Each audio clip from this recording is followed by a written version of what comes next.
தமிழ்நாட்டுல நீங்க ஒரு சொத்தை வாங்க போறீங்களா இல்ல விற்க போறீங்களா? அப்போ ஒரு நிமிஷம் நில்லுங்க. ஏன்னா சொத்து பரிவர்த்தனைகள்ல ஒரு முக்கியமான ஒரு பெரிய மாற்றம் வந்திருக்கு. இந்த புது சட்டம் என்ன சொல்லுது, அது உங்களை எப்படி பாதிக்க போகுதுன்னு நாம இப்போ விளக்கமா பார்க்கலாம். நீங்க ஒரு வீடு கட்டணும், ஒரு நிலம் வாங்கணும்னு ஒரு பெரிய கனவோட இருக்கீங்களா? இல்ல உங்ககிட்ட இருக்கிற சொத்தை வித்துட்டு அடுத்த கட்டத்துக்கு போலான்னு பிளான் பண்றீங்களா? அப்படின்னா இந்த தகவல் உங்களுக்கு ரொம்பவே முக்கியம். இந்த மாற்றத்தை நீங்க கண்டிப்பா தெரிஞ்சுக்கணும். இந்த சட்டம் எதுக்காக கொண்டு வந்திருக்காங்கன்னு பாத்தீங்கன்னா, சொத்து வாங்குறது, விக்கிறதுல நடக்கிற நிறைய மோசடிகளை தடுக்கிறதுக்கு தான்.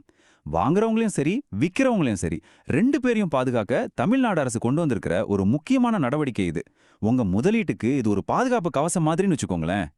சரி, இந்த சட்டத்தோட அதிகாரப்பூர்வ பேர் என்னன்னு கேட்டீங்கன்னா, பதிவு தமிழ்நாடு திருத்தம் சட்டம் 2025. சிம்பிளா சொல்லணும்னா 100 வருஷத்துக்கு மேல பழமையான 1908ல போட்ட சட்டத்துக்கு இப்போ ஒரு முக்கியமான அப்டேட் கொடுத்திருக்காங்க. இந்த முழு சட்ட திருத்தத்தோட மையப்புள்ளியே இந்த ஒரு செக்ஷன் தான். நல்லா ஞாபகம் வச்சுக்கோங்க, பிரிவு 34C. இனிமேல் தமிழ்நாட்டுல சொத்து விக்கிறவங்க கட்டாயமா பின்பற்ற வேண்டிய ஒரு முக்கியமான விதியை இதுதான் சொல்லுது. அப்போ இந்த புதிய செக்ஷன் 34C அப்படி என்னதான் சொல்லுது? சொத்து விற்கிறவங்க இப்ப என்ன செய்யணும்? வாங்க அத பத்தி தெளிவா தெரிஞ்சுக்கலாம். இந்த புது ரூல் படி சொத்தை விற்கிறவங்க 2 முக்கியமான டாக்குமெண்ட்டை சப்மிட் பண்ணியாகணும். ஒன்னு, நீங்க விற்க போற சொத்தோட முந்தைய அசல் பத்திரம், அதாவது ஒரிஜினல் டாக்குமெண்ட். 2வது, பத்திரப்பதிவுக்கு 10 நாளைக்குள்ள எடுத்த வில்லங்கச் சான்றிதழ், அதாவது என்கம்பரன்ஸ் சர்டிபிகேட். இந்த வில்லங்கச் சான்றிதழ், அதாவது ஈசினா என்னன்னு கேக்குறீங்களா? ரொம்ப சிம்பிள். உங்க சொத்து மேல எந்த கடனோ வழக்கோ அடமானமோ எதுவும் இல்ல, அந்த சொத்து ஏக்தம் கிளீனா இருக்குன்னு அரசாங்கம் கொடுக்கற ஒரு சர்டிபிகேட் தான் அது.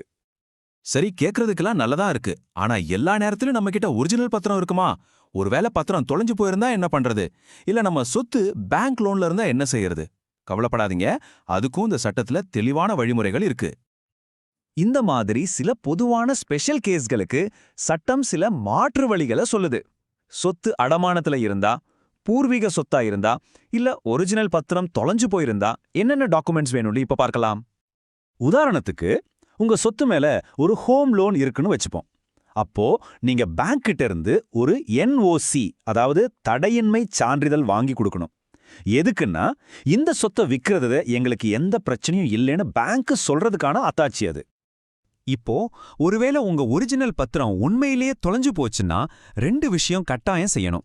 ஒன்னு, போலீஸ்ல புகார் கொடுத்து அவங்க கிட்ட இருந்து இதை கண்டுபிடிக்க முடியலன்னு ஒரு நான் ட்ரேசபிள் சர்டிபிகேட் வாங்கணும்.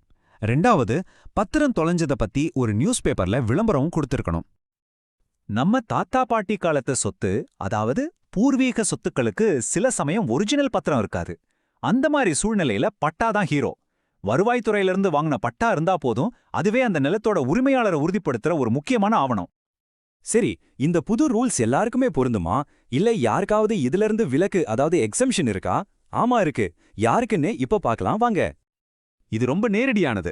நீங்க நான் மாதிரி சாதாரண மக்கள் சொத்து விக்கும்போது இந்த விதி கண்டிப்பா பொருந்தும். ஆனா அரசாங்கமே ஒரு நிலத்தையோ இல்ல ஒரு பில்டிங்கையோ வித்தா அவங்களுக்கு இந்த கண்டிஷன்ல இருந்து விலக்களிக்கப்பட்டிருக்கு.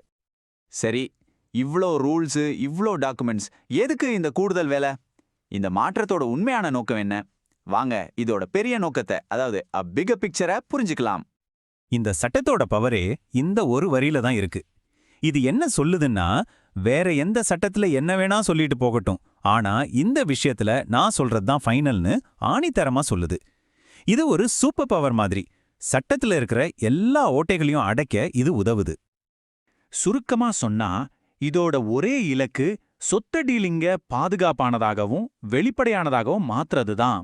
போலி பத்திரம் ரெடி பண்றது, ஒரே சொத்தை 10 பேருக்கு விக்கிறது மாதிரியான மோசடிகளுக்கு இது ஒரு பெரிய செக் வைக்கும். ஃபைனலா ஒரு கேள்வி. இந்த ஒரு எக்ஸ்ட்ரா ஸ்டெப், இந்த ஒரு சின்ன வேலை சொத்து வாங்குறவங்களுக்கும் விக்கிறவங்களுக்கும் ஒரு மன நிம்மதியை கொடுக்குமா? இல்ல இது தேவையில்லாத ஒரு சுமையா மாறுமா? தமிழ்நாட்டோட ரியல் எஸ்டேட் மார்க்கெட்டுக்கு இதனால நன்மை கிடைக்குமா? நீங்க என்ன நினைக்கிறீங்க?